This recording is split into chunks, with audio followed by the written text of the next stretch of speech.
Everyone's coming in to help me out. All right, well, why don't we just go ahead and get started? So I just wanted to kick things off by introducing myself. I am Kaitlyn Willwerth. I'm a registered dietitian at On Point. I see some of my clients in here. So excited to see you, and some of my coworkers. You are all so supportive. But this is basically my thing. I love to talk about gut health. This is my favorite topic. This is what I work with a lot of my clients on. So it's something I'm really passionate about, and I'm excited to just share some general gut health tips. I've done a lot of presentations in the past that are more related to GI conditions specifically. And this one is more so just general gut health. So if you're someone who has a GI condition, you will still benefit from these tips, but there's probably some more personalized recommendations that you might need to take for your specific condition. So anyways, I'm just going to go ahead and get started. So our objectives today are kind of just talk through like what gut health means, why it's become so popular in the last couple of years, and what we can do to improve our gut health. So this is perfectly titled Trust Your Gut, and that's what we're going to learn to do today. So I'm just going to start the slides if I can figure out how to change it. There we go. So the first thing I want to talk about is, what is your gut? That's pretty much the topic of conversation today. So we just want to know what we're really referring to with this. But the gut is, when we refer to gut health specifically, we're referring to the balance of bacteria inside your intestines. But the overall digestive health, which is just as important, and we'll talk about pieces of that today too, includes your entire digestive system. So basically the whole digestive system includes the mouth, the esophagus, the stomach, the small intestine, and the colon. But more so what we're going to be talking about today is the balance inside of bacteria inside your intestines. So that is pretty much that. And then what is gut health? So the gut health is basically the function and balance of bacteria in the GI tract, mainly the intestines. So healthy guts contain immune cells and healthy bacteria to help filter out bad bacteria, viruses, and fungi.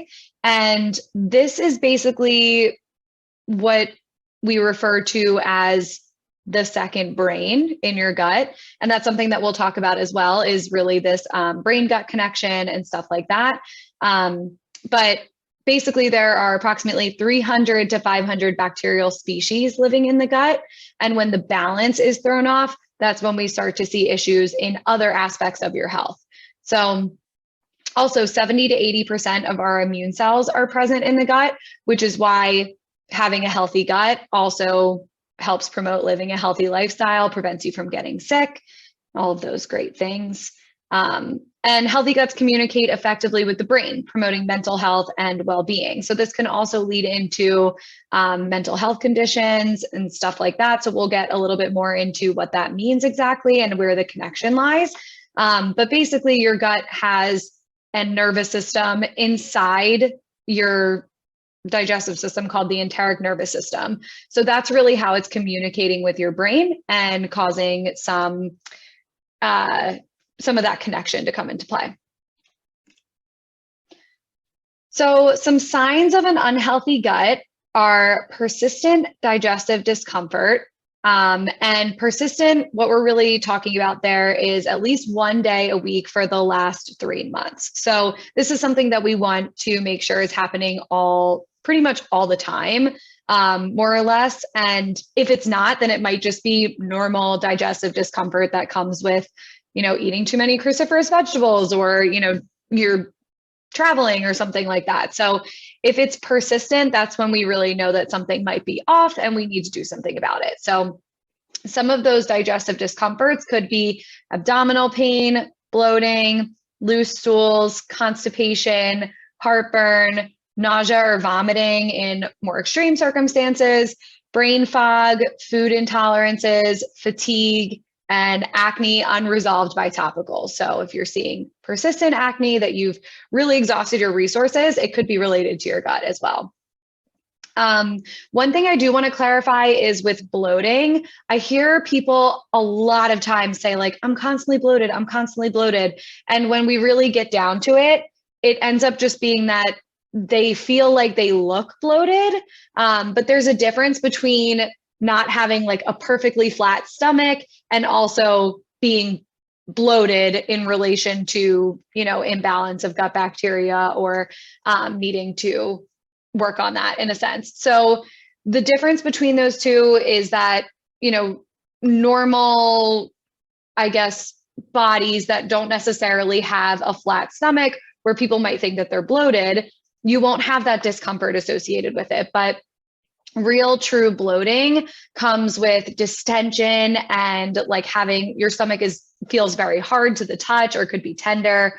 So that's something that I want to clarify as well, is that some people's bodies are just built differently. And sometimes it's not necessarily bloating. It's just, it's just the way that your body likes to carry weight or whatever. So I think it's something to just consider is this a gut issue, or is this just, something that I'm misinterpreting? But if you're, and another thing to mention too is looking at this in terms of how to identify if you have an unhealthy gut. If you're consistently getting sick or getting colds, this could also be a sign of an unhealthy gut. So something I want to bring up on the next slide is my favorite chart, the Bristol stool chart. So we go through this a lot with our team, and we talk about how to kind of talk this through with clients. I also bring this up on calls with clients all the time. But this really shows you the different types of stool. And this helps identify, if something might be going on that needs to be addressed. So typically healthy stools, and I want to also mention that healthy is different for every person. So you're really looking for what are the, consistencies for you. But healthy stools should be basically type 3 or type 4. So you can kind of walk through this, like type 1 really starts with constipation and type 7 really ends with like diarrhea. So anywhere in between is going to be more or less what you're looking for. So the type 3 or the type 4 are really the ideals. And everyone is going to experience probably every single type of stool at least once in their lifetime. But I think what we're looking for is that this is a chronic issue. So this is something that's happening again, multiple times a week or multiple times a month, something that is not going away. So this is something you can always look at too and use as a chart for yourself to just kind of identify like what things are looking like. And that can be a really good indicator of your gut health. So in terms of how we develop poor gut health, there can be a multitude of reasons. Diets high in added sugar and processed foods tend to promote an imbalance in bacteria because you're not necessarily feeding the good bacteria in your body the things that they need to flourish. Also a sedentary lifestyle. There's been multiple studies, and we'll go into this a little bit later with the exercise piece, that have shown that exercise really promotes a healthy balance of gut bacteria. It can be a side effect of medication or illness. So this is something that I also want to touch on, is like post-infectious gut disturbance is something that happens often. And it can be a result of either the infection that you have or the illness that you deal with, or medication that you take for that, like an antibiotic or something like that, that can kind of strip you of that gut bacteria. So it's something that you'll also want to talk to your doctor about anytime you're being put on a medication to treat something like that. Like, should I be taking a probiotic afterwards or something that will help repopulate the gut bacteria? I will also get into probiotics a little bit later as well. Unknown food sensitivities. So this kind of ties into some of the GI conditions as well. A lot of those are kind of overlapping here with the food sensitivities, but people who don't have a chronic GI condition can also be sensitive to certain foods. And I think that we see that more with foods that tend to cause GI upset anyways, like beans, legumes, cruciferous vegetables, stuff like that. But I think that's something also that you'd want to enlist the help of your dietitian or your nutritionist to suss out what those food sensitivities are.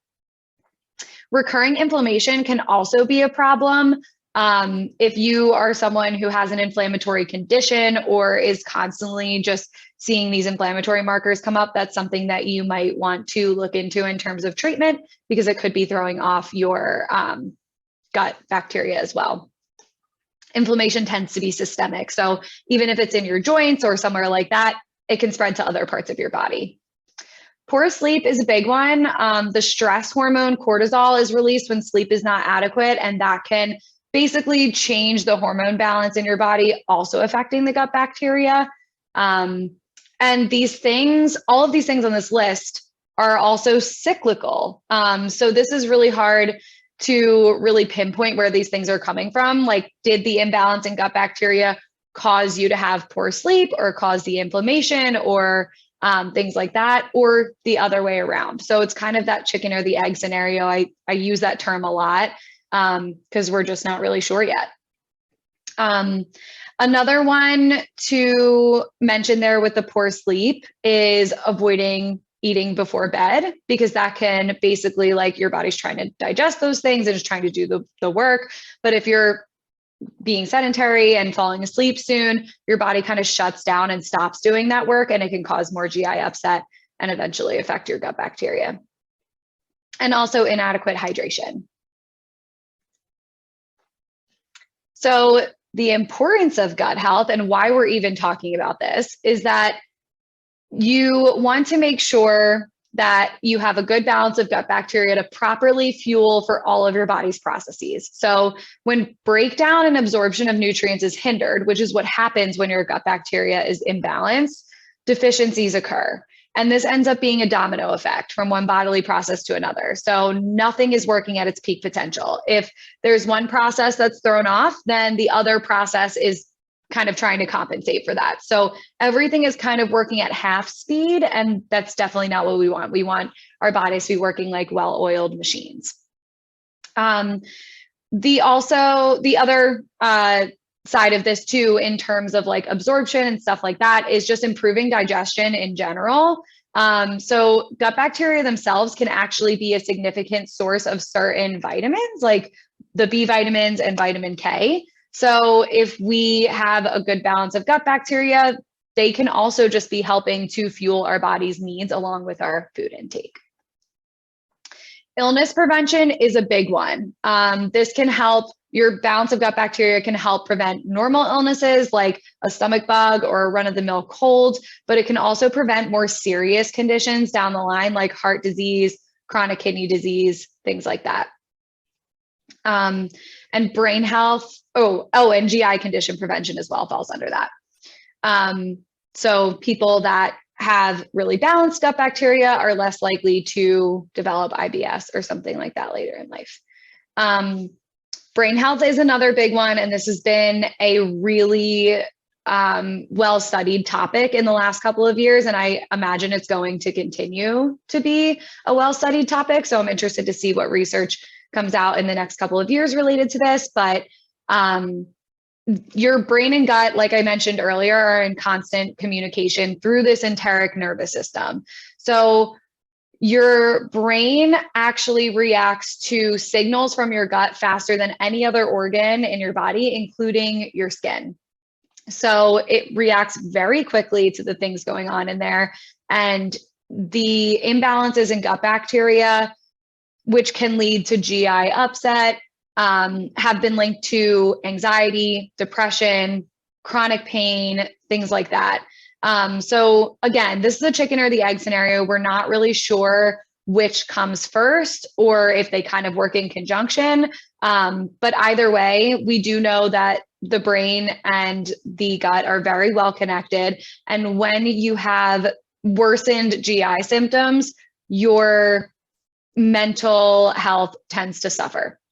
And same thing in the opposite direction. So when people are experiencing stress or high levels of anxiety or depression, their GI symptoms tend to worsen as well. So we do know that these things are connected, and treating both sides of it is really the best way to tackle that. Obesity prevention as well. Imbalances in gut bacteria have been shown to affect hunger and fullness cues. So it makes it a little bit harder to regulate portion size and stuff like that. it can also affect hormones, which we know can affect appetite and can affect your body's ability to maintain a healthy weight. It also fights inflammation, which we've talked about a little bit already. But fighting the inflammation in the gut can help with systemic inflammation elsewhere. So if you're seeing, GI disturbance, but you're also seeing, like joint pain or migraines, fatigue, stuff like that, that can all be a result of this systemic inflammation that's going on. So if you treat one side of it, it'll definitely help with the others. And again, it might need to be a double-sided treatment approach there too. And sleep regulation. So melatonin, the sleep hormone, is produced in the gut. So healthy guts make more of it at the right time. So bottom line is you will just feel better overall. All of these things in your life will improve and you will feel so much better. So if you find that you're someone that's struggling with all of these things, but there's really nothing that's diagnosable, or, you keep going to doctors and they're like, oh, you're fine. Like, then it could be that your balance of gut bacteria is off, and simply changing that. And obviously, easier said than done, but taking these smaller steps to do that can create a real impact in your life and your overall health. So these are the things that I've highlighted that are really important to maintaining a healthy gut. And we're going to go through all of those in more detail. But really, I broke this down into, basically the aspects of an overall healthy lifestyle. So if you respect and nurture all of the facets of your health and well-being, your gut will respond accordingly. But the first one up here is prebiotic and probiotic rich foods or supplements, which we'll talk about a little bit more on the next slide. Regular exercise, reducing stress, adequate and regular sleep, an overall diet rich in vitamins, minerals, and fiber, and hydration. So the first one here is prebiotics and probiotics. They have been getting a lot of buzz in the media recently, and I'm getting questions from clients left and right, like, what are prebiotics? What are probiotics? Should I be taking them? Should I not? I honestly don't know the answer to that question 100%, but I can say that it's really important to have prebiotic and probiotic rich foods in your diet. If there's a need to supplement, we will supplement, but basically there's just still research to be done. There's no conclusive evidence saying that like this one strain of probiotic works for this one thing. So it's really hard to target the things that you're looking to adjust or change or really address with the probiotic. I have had clients who try it. It works really well. I have had clients who don't really see a change. I will mention that sometimes it's possible that it's a placebo effect. If you start taking this probiotic, you think it's making you better and you feel better. I usually tell my clients, even if that's the case, continue taking it. Whatever is making you feel better, if it's affecting the brain-gut connection in that way, by all means, continue taking it. But either way, symptoms could worsen before they improve. So that's something to just be conscious of, is if you're someone who is looking to introduce a probiotic to try to help with some of these things, you might see your symptoms worsen first, and then they'll start to clear up. So just give it a little bit of time and see how it goes within 2 weeks or so. But basically, there's the difference between prebiotics and probiotics. Prebiotics are essentially food for the probiotics or healthy bacteria in your gut to help them flourish. So you need to have the probiotics in there first, and then consume the prebiotics to feed them. So the good news is that if you're eating a very well-balanced, overall healthful diet, you should get a good mixture of these things. The problem is some of my clients really have food intolerances to a lot of probiotic rich foods. So in that case, I probably would recommend doing some sort of probiotic supplement, which I'll go through some of my recommendations in just a bit. Prebiotics essentially are in lots of fruits and vegetables and whole grains. So garlic, onions, bananas, whole grains, apples, beans, nuts, and seeds. Those are your highest prebiotic containing foods. And then with a probiotic, again, these are the actual bacteria that you're introducing to your gut. You're going to find them in more fermented foods, like with active cultures in them, like yogurt, kefir or kefir. I'm still not positive about how to say that word, so I apologize. Sauerkraut, tempeh, kimchi, miso, kombucha, pickles, natto is another one. So if you're regularly eating any of these things, you should have a pretty good probiotic rich gut in general, but then of course you need to feed it with the prebiotics.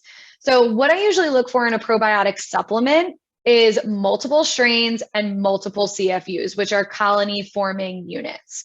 So I usually go by a 10 by 10 rule, which is 10 different strains and 10 billion CFUs or more. The more, the better. You're covering your bases, you're getting more strains. So, you're getting more colonies. So I think that that's really the way that I look at it. I have two brands that I really like, Renew Life and Align. They seem to have a pretty high strain count and a pretty high CFU count. So if you're looking for something like that, check them out. I would definitely recommend always speaking with your primary care doctor or your GI doctor before introducing one of these things, just to make sure that it all checks out with your overall health goals. So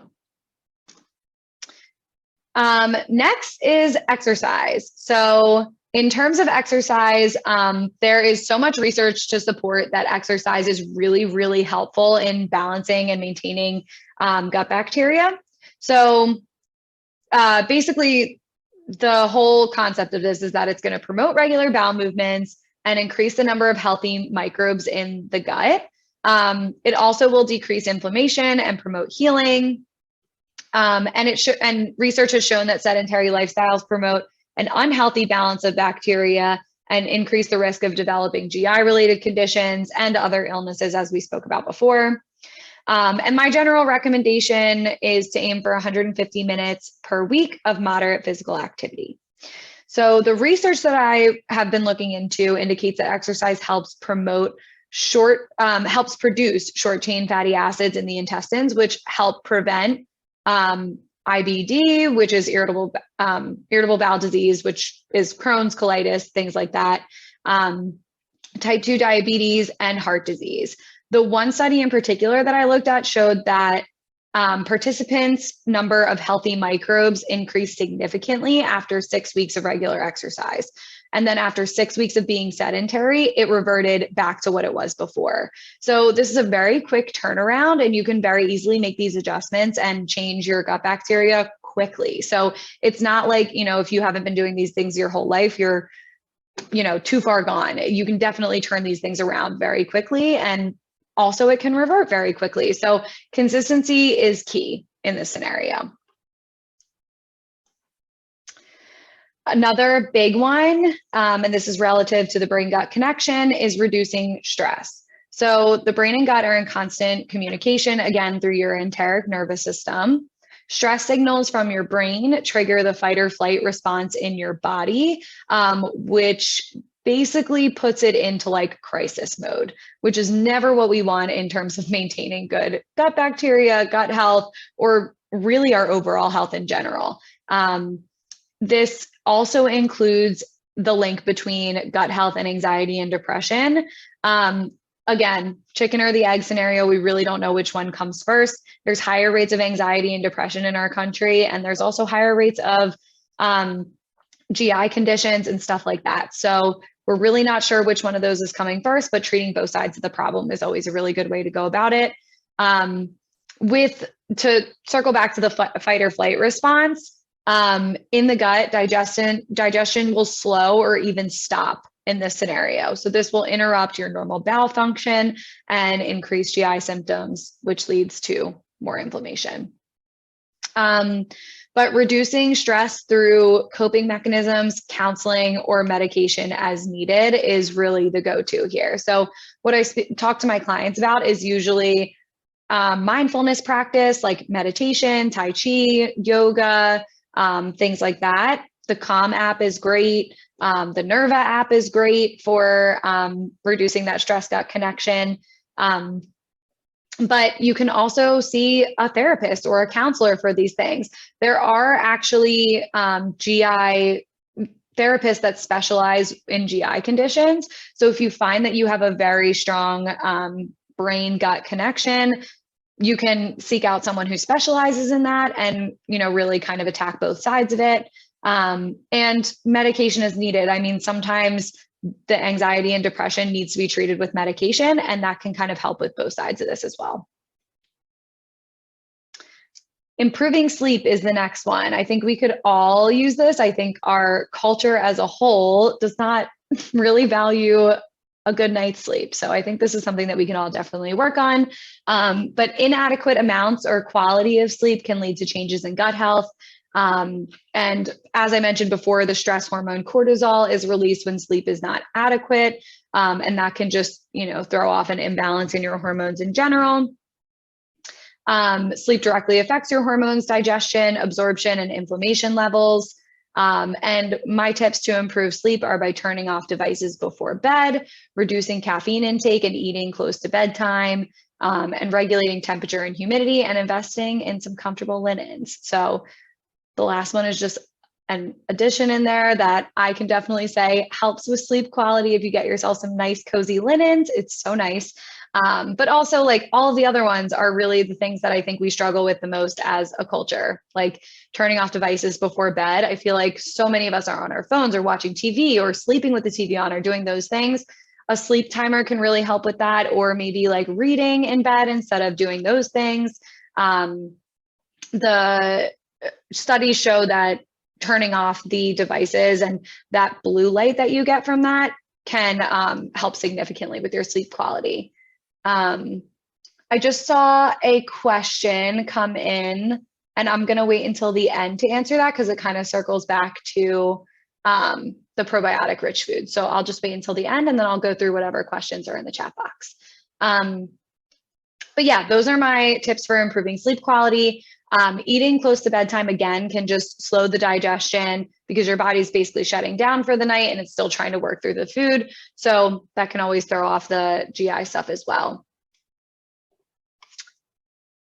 So the next one is eating a healthy diet. So eating a variety of foods is super important. They say eat the rainbow. And I think that's really important because what it comes down to is a diverse microbiome is a healthy one. And in order to feed a diverse set of bacteria, you need to eat a diverse diet. So I think that's really important in terms of getting a good variety, making sure that you're eating lots of different fruits and vegetables, lots of different whole grains, different protein sources, and making sure that you're not boxing yourself into, a limited diet, unless, of course, you have to for another reason. But the majority of your diet should be fruits and vegetables. We know this. It's the recommendation pretty much for most health conditions across the board. So same thing goes here. It's really helpful in feeding your gut bacteria. And following the fiber recommendations. So the fiber recommendations for adults are between 25 and 35 grams per day. Most adults, as research shows, are getting less than 15. So this is a really big one here to make sure that we're getting enough fiber. And again, if you have a GI condition, there might be some more specific recommendations related to this for you specifically, because some people just can't handle that much fiber or they need more fiber than that. So really speak with your dietitian or nutritionist about that. But higher fiber foods include beans and legumes, fruits, vegetables, whole grains, and then also fermented and probiotic rich foods, which I think is actually what our question was about. So Morgan asked, what are your thoughts on fermented foods like sauerkraut or kimchi? I mean, personally, I don't like them, but for gut health, they're great. But you really want those fermented foods in your diet that basically promote this, they promote the growth of live cultures through the fermentation process. So when you consume those foods, you're actively introducing the bacteria into your gut, the good bacteria that you really want in there. And in terms of like how your overall balance of gut bacteria will work with that, it's the same thing as introducing a probiotic from a pill. So I think if you can get it from your foods, it's probably going to be a better resource. And of course, a lot of people really like sauerkraut and kimchi, but I get my probiotics from yogurt instead. And I got another question. opinion on taking the balance of nature vitamins to get the fruits and vegetables that you need. I'm not familiar with those vitamins specifically, but I am using my context clues to figure out that they might be like, is it like a greens powder, or we can follow up with some of those in there. If you have any more information on that to let me know what it is, I can probably answer your question. So I'll keep an eye on that and come back to it. My next one is avoiding toxins. So smoking and drinking alcohol causes decreased diversity in intestinal bacteria. And of course, like doing this in larger quantities, like binge drinking, can cause more serious GI complications like gastritis, cirrhosis, and pancreatitis. So those are all like very extreme cases. But with smoking and drinking alcohol, it definitely decreases the diversity in intestinal bacteria.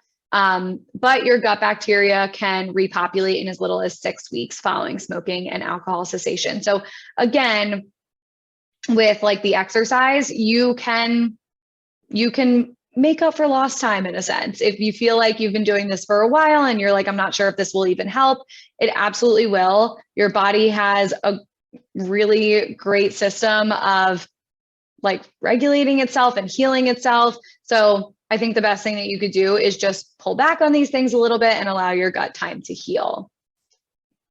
And I think this is the last one, and then we can answer some of these questions, is staying hydrated. So your gut requires water to move food through the digestive system. So chronic GI issues also might cause issues with your fluid balance. So IBS-D, which is diarrhea-prone IBS, may cause dehydration. A lot of people with other GI conditions experience chronic diarrhea as well, which is basically your body's not able to absorb that water. It just kind of comes out with your stool. So making sure to replenish wherever needed is important. Also replenishing after exercise is super important. And the recommended water intake for adults is fairly high. It's around 90 ounces for women and 120 for men. I would probably assume that a lot of people aren't reaching that. It's quite a bit of water. So if that's something that you feel like you could improve upon, improve slowly. Don't feel like you need to go from, 20 ounces a day to 90 ounces, but maybe add like 10 ounces a week and see how that goes, or just even get a little bit closer to this recommendation and you might feel the effect of that. And finally, maintaining balance, which the slide does not want to change. There we go. Maintaining balance. So like I said, you don't need to go 0 to 100 with all of these things. This does not mean that you have to be perfect all the time. This does not mean that you can never have a drink again or never have a sedentary day or anything like that. It's really just balancing all of these things and putting a little bit of effort into your overall health and seeing the payout from that. So balance is the key to everything. Improving some of these factors on a more regular basis will really help with your overall gut health. So questions, I will answer the question that I was about to answer. Oh, so they're basically just vitamins. So I would say I would not recommend getting all of your fruit and vegetable intake from vitamins. The only reason being that your body can only absorb so much from a supplement. It's not going to be able to get all of the things that it needs. That's really what they're there for, is to supplement your diet. So the only time I really recommend taking a supplement is if you go to your doctor, you get blood work and you have a deficiency of some sort, or your body's having a hard time absorbing something, then you can kind of cover your bases with a supplement as your doctor recommends. But in terms of the vitamins, you're going to be missing a lot of the high quality things that are in the fruits and vegetables, especially related to your gut health. So you're missing a lot of the fiber and stuff like that, that will help feed those probiotics. Hopefully that answered your question. Are there any recommendations on when and how to take pre and probiotics before eating with food, et cetera? I think they're all different from my understanding. I know that like some of them have to be refrigerated. Some of them can be room temperature. Some of them you eat with food. Some of them it really doesn't matter. Some of them you have to take twice a day. Some you have to take once a day. So I would just make sure, just like anything else, you're reading the directions on the package and just making sure that you take care of it in that way. Any other questions?